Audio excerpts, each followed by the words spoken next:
Good morning everyone. So, in the last lecture we saw the basic properties of Laplace transform. We had introduced Laplace transform and we also saw what is the Laplace transform of a derivative of a function to any order. So, in today's lecture I am going to continue my discussion on Laplace transform. Especially I will introduce some more properties as well as few important results, including the convolution of two Laplace transforms as well as how to evaluate the inverse transform of the Laplace transform. So, today I will start the lecture today by introducing the convolution of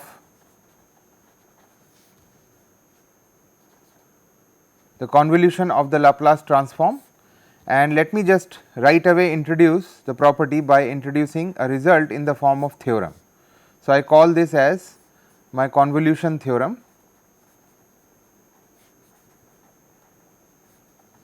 which tells that if I have that my Laplace transform of a function is f and the Laplace transform of another function g is capital G of s, then the theorem says that the Laplace transform of f convolved with g is given to be the Laplace transform of f times the Laplace transform of g.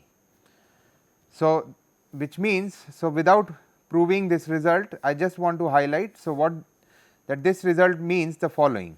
So, if I am given that I am given the product of say two Laplace transforms and I want to evaluate the inverse of this product, then it is equal to the convolution of the two function in the real domain, and by convolution I define this finite integral as follows. So, f of t minus tau g of tau d tau. So, let us look at some more properties of convolution in with relation to the Laplace transform.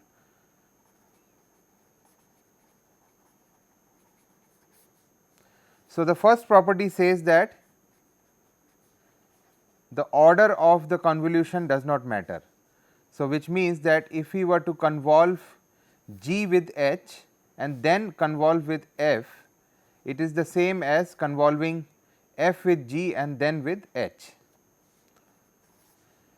And of course, then we have that the f convolved with g is the same as g convolved with f. We also have the linearity property that f convolved with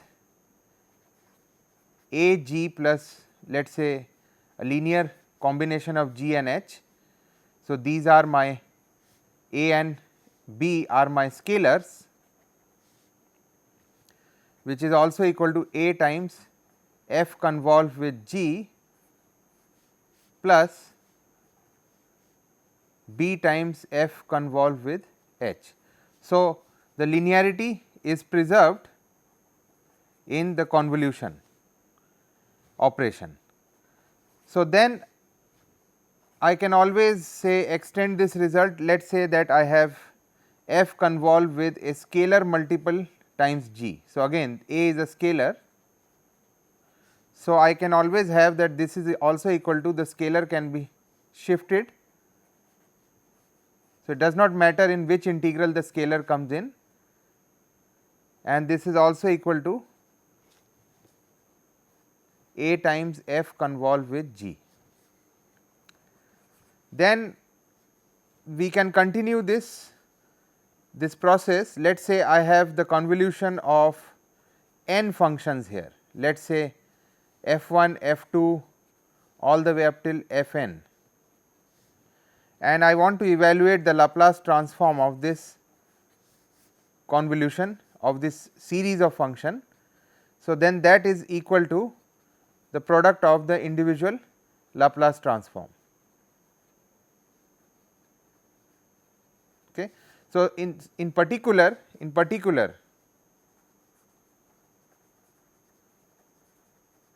if I have all these functions f i's to be the same, then the Laplace transform of f, let us say these functions are all the same denoted by the function f, then the Laplace transform of f to the power n is the Laplace transform of f whole to the power n. Okay, so let us look at some examples.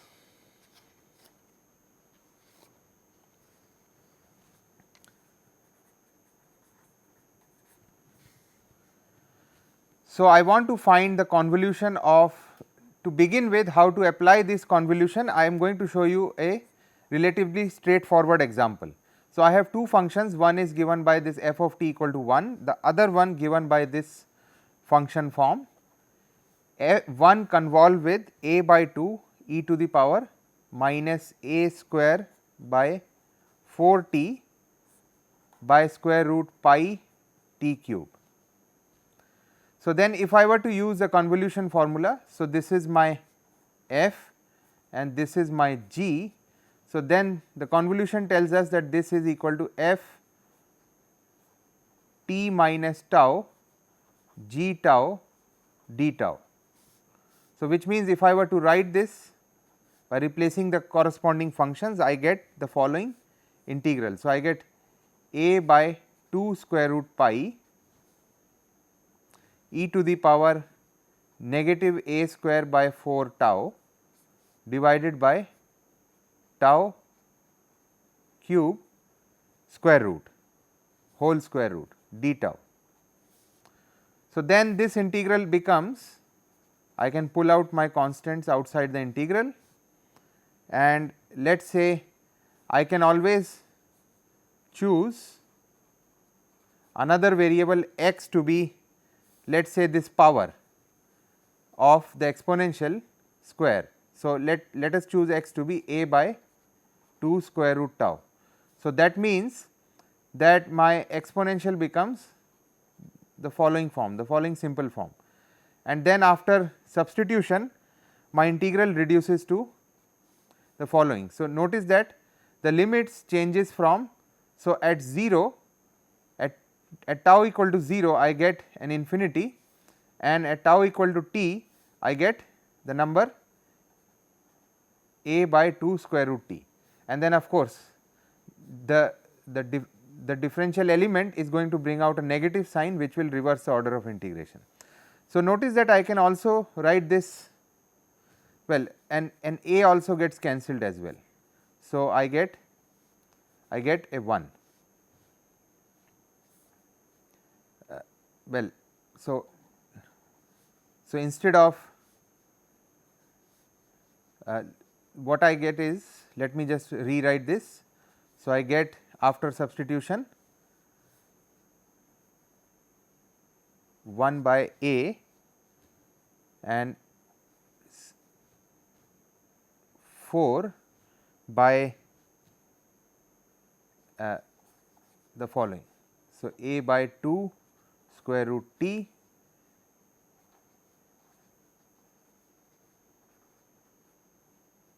okay. So, that factor is this thing.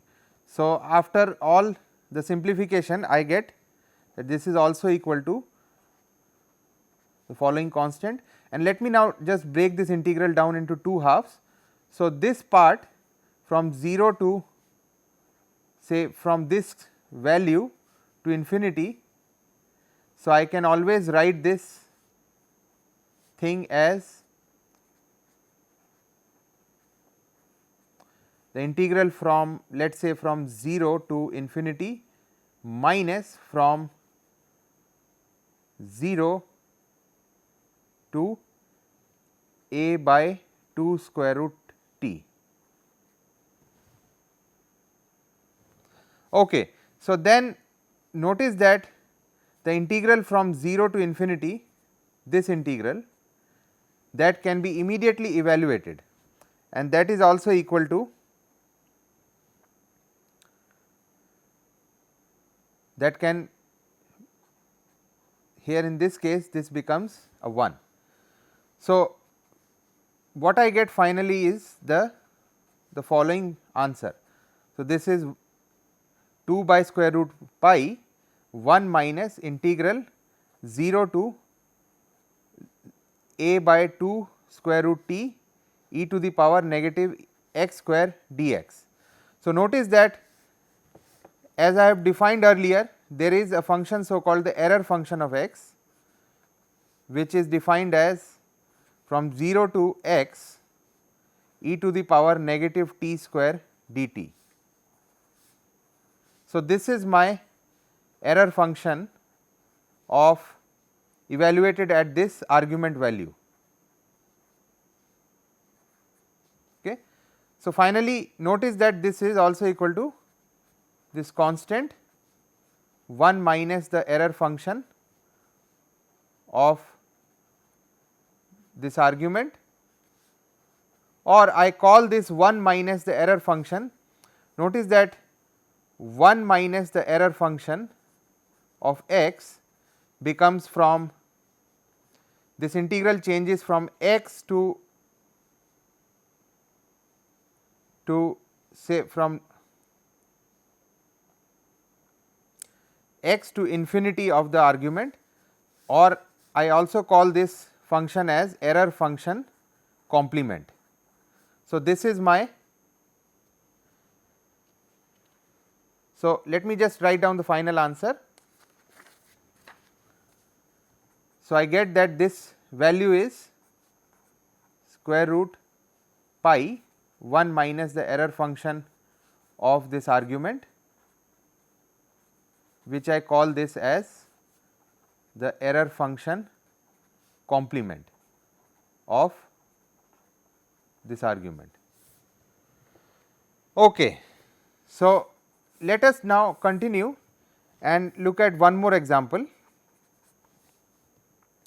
So, the problem says we need to use convolution theorem,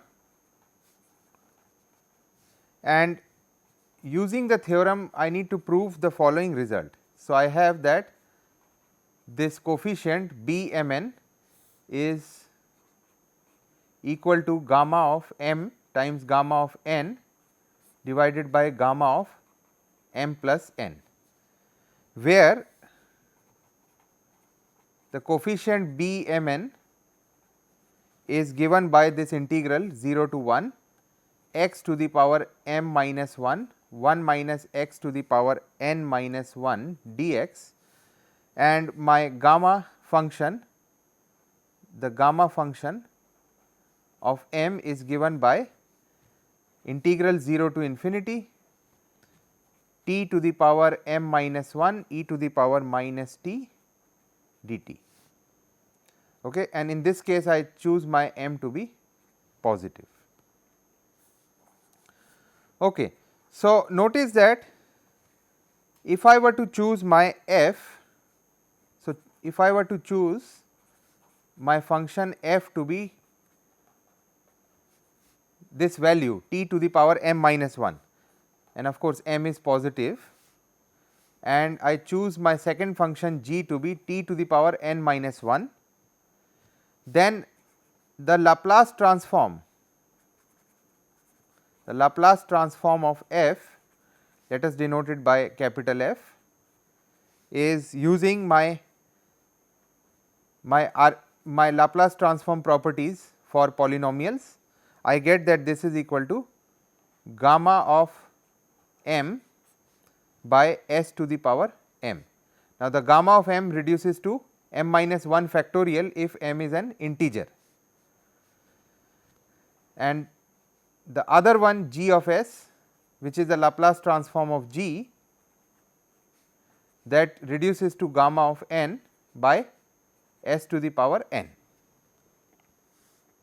So, then which means that f, the convolution of f with g, which is given to be the following form.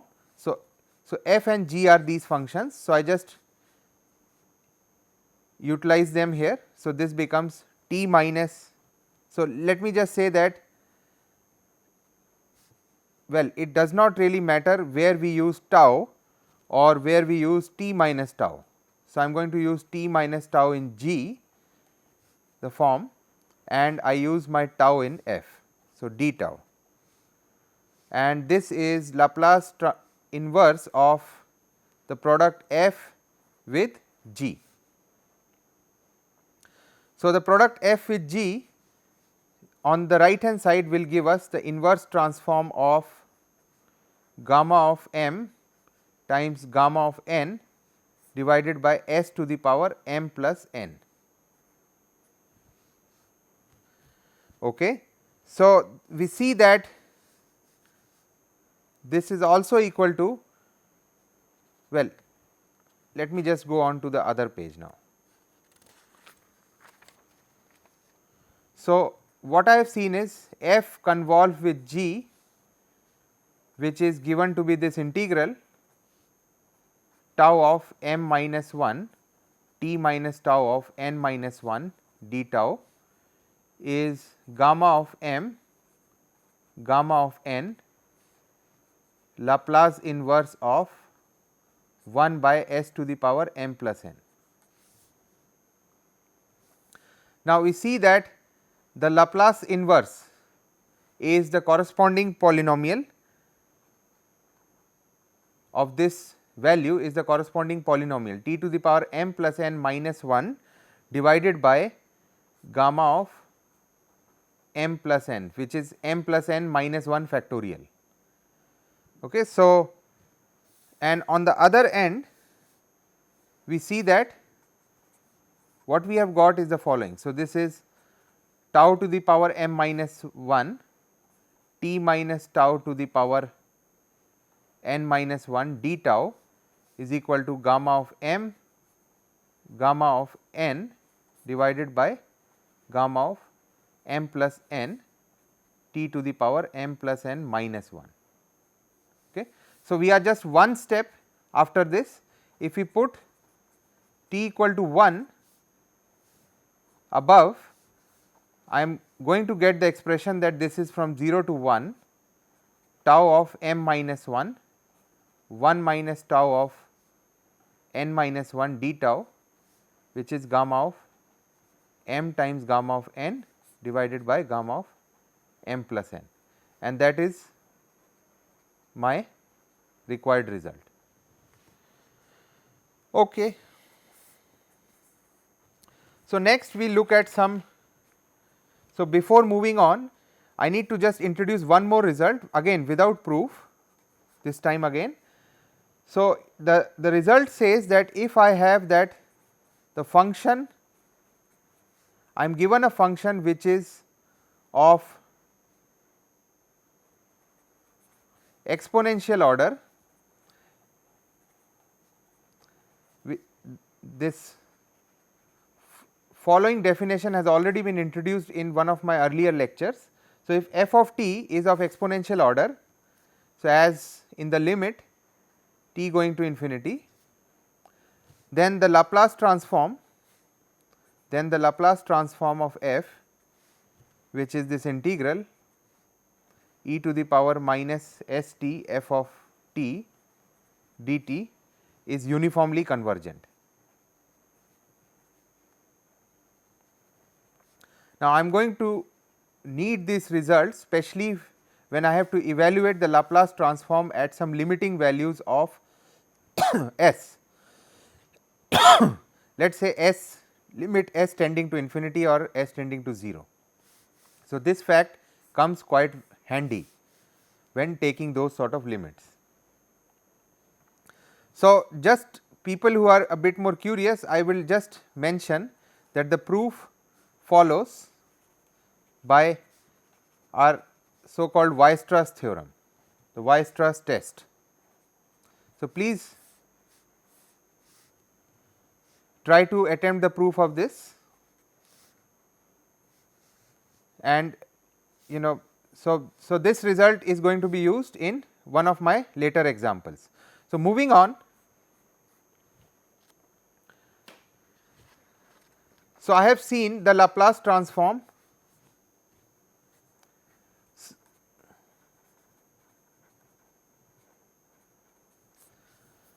So, I have seen that the Laplace transform of f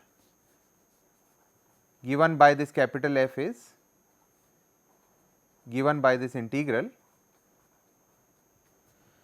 Now, what happens to, let us say, the derivative of the Laplace transform? Let us have a look at this. So, the derivative with respect to the variable. So, if we were to differentiate my Laplace transform, that is differentiating with respect to this integral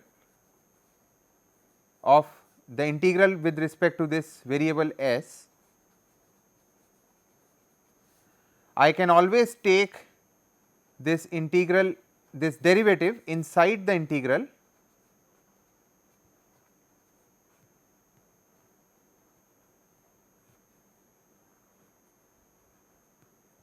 and this follows due to my uniform convergence,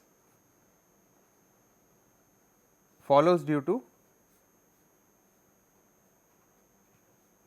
uniform convergence.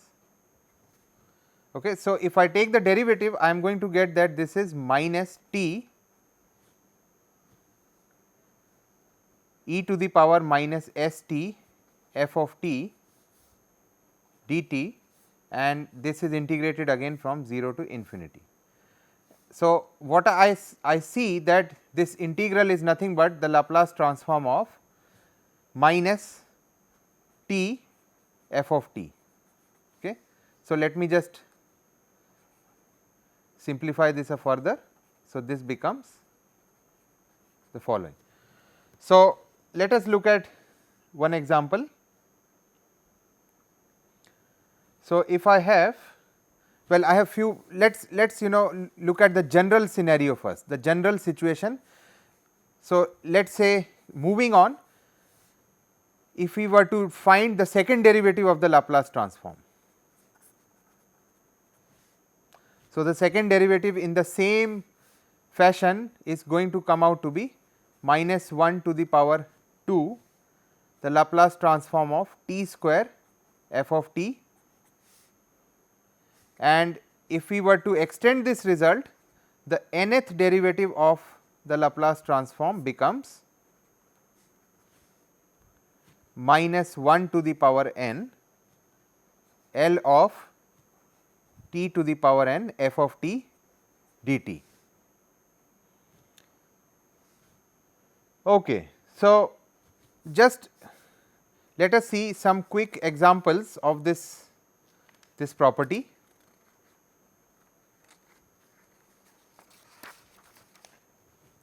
What I see is that, so this question says find the Laplace transform of t to the power n e to the power minus a t. So, that becomes, if we were to use my formula, this becomes right away minus 1 to the power n the Laplace transform minus 1 to the power n the Laplace transform, well, the derivative of the Laplace transform of e to the power a t, right. So, that becomes, this is minus 1 to the power n, and if we take the derivative, I need to take the derivative, the nth derivative of 1 by s plus a, the nth derivative, and I get that this is equal to minus 1 to the power n times minus 1 to the power n factorial by s plus a to the power n plus 1. So, that becomes n factorial by s plus a to the power n plus 1. Okay. So, this minus sign disappears. Okay. So, then let us look at another quick example, the Laplace transform of t cos a t. So, all I need to do is figure out the Laplace transform of cos of a t. So, and then take the derivative of that. So, the Laplace transform of cos of a t is the following. So, this is my Laplace transform of cos of a t, and then of course with a minus 1 outside. So, when I take the derivative, I get the following result.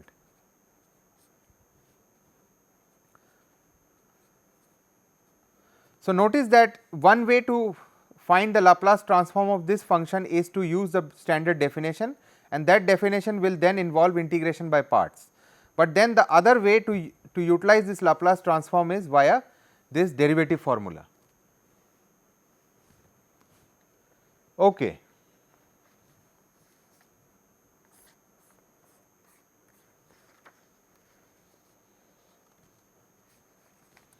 So, then I have one more result.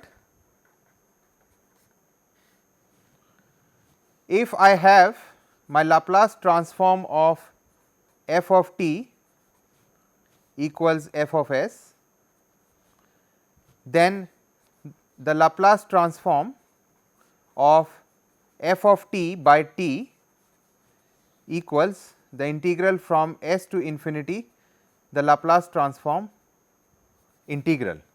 So, this is the result coming out of the integral of the Laplace transform. Okay. So, then let me just quickly look at the proof of this result.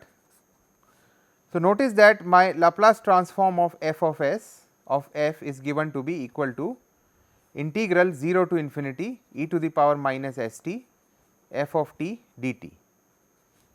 So, if I were to integrate this transform with respect to s, I get the following result.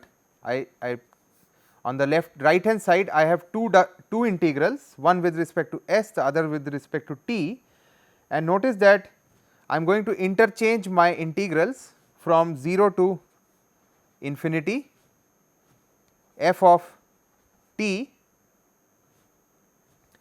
dt, and then the other integral becomes from s to infinity e to the power minus s t ds.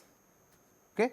So, I can immediately evaluate this integral and I get the following result. So, this is f t dt, and evaluating this integral I can get my answer to be equal to 1 over t. Okay. So, please do not confuse this variable with this variable. This is the integral variable here. So, this is the dummy variable and this is the limit of this integral. Okay. So, then we can see that, so 1 over t and I get e to the power minus s t also. So, when I evaluate these limits, so at s equal to infinity this function vanishes and the only value remains at the lower limit.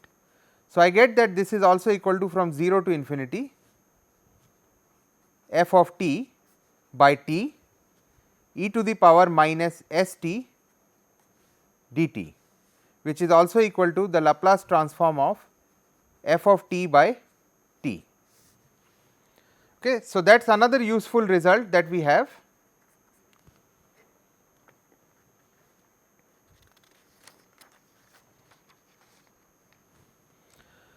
Okay. So, let us look at one example. So, what I get is that the Laplace transform of sine of a t by t. So, if we were to evaluate this, all I need to see is I need to evaluate the integral of the Laplace transform of this numerator, right. So, that becomes, so my Laplace transform of this function becomes integral from s to infinity a divided by s square plus a square ds. So, that becomes, so if we were to integrate this, I am going to get a tan inverse. So, I get tan inverse s over a from s to infinity, and I get that this is also equal to, so at infinity my function tan inverse gives me this value pi by 2, and from at this value, the lower limit, I get the same function. Okay. And so, this is pi by 2 minus this angle theta is also, I get that this using tan inverse property, I get that this is also equal to A by S. Okay. So, moving on,